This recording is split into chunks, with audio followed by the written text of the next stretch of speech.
Okay, so you tune into the video, you've watched the intro, you see me in Heathrow, and you're looking at the title and you're being like, how on earth are these two correlating together?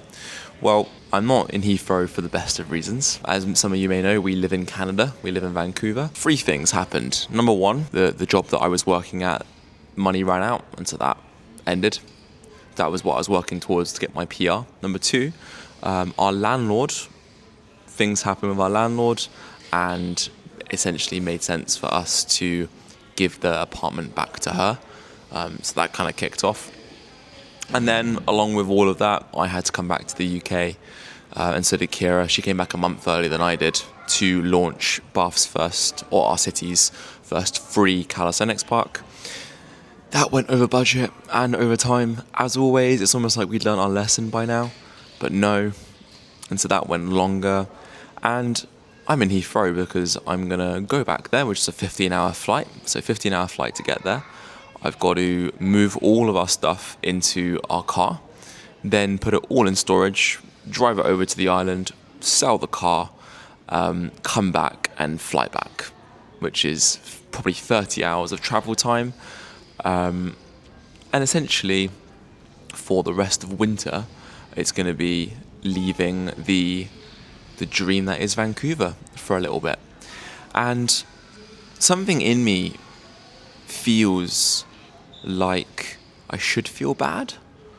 Like there's something in me where it's like, oh, it's an end of a chapter.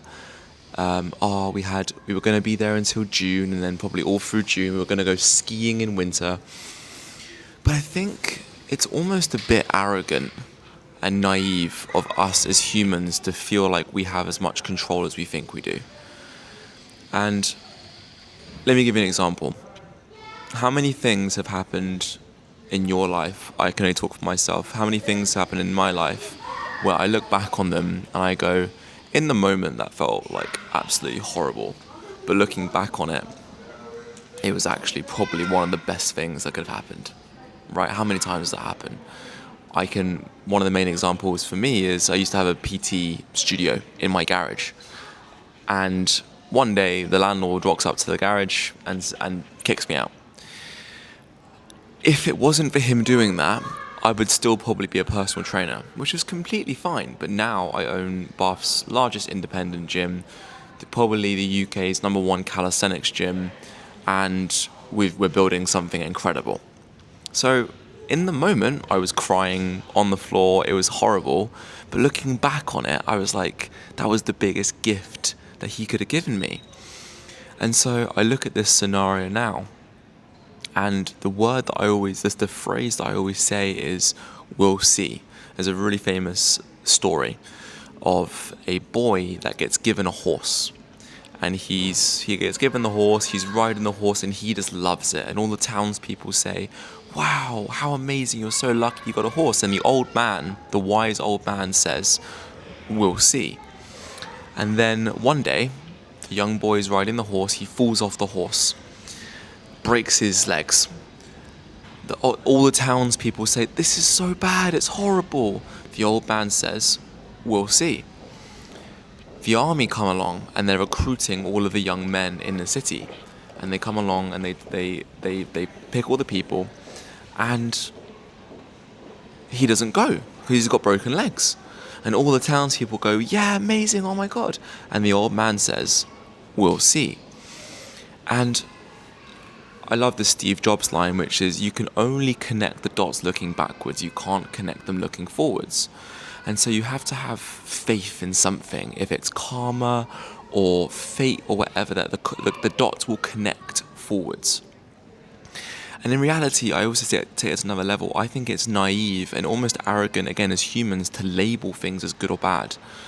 Because the only way you will ever know if something was good or bad is on your deathbed, when you can literally relate all the things right to the end and you say, that actually was a good thing or that was a bad thing. But at that point, you're going to be dead. So who cares? And so this comes back to this final point, which is the title of this video, which is, besides death, all failure is psychological. And I think it just puts you at ease. I think it's like the trump card of quotes for me. because it reminds me that I don't know what failure is. And I get to choose if it's failure or not because of my actions. I could very easily say I'm never going to go back to Vancouver now, and that might be a failure. But I'm here now, I'm feeling good, I'm going to get so much work done over the next 5 days on this flight. I'm going to read so many books, I'm probably going to meet people, I'm probably going to have an amazing time. We're going to come back to the UK, we're probably going to go live in Bali for a little bit, live in Australia for a little bit. We actually lost nothing, us going over right now, apart from my time and the flight. That's it, really. So it's like, why should I feel bad? How does that help me? Why does that, like, I choose to feel good about this because I know down the line, not even that I know that down the line, I know in the past that we've made it work so many times, and so why would the future be any different? And even then, at the end of all of it as well, if Kiwi and I just have each other, we're happy. We don't need anything else.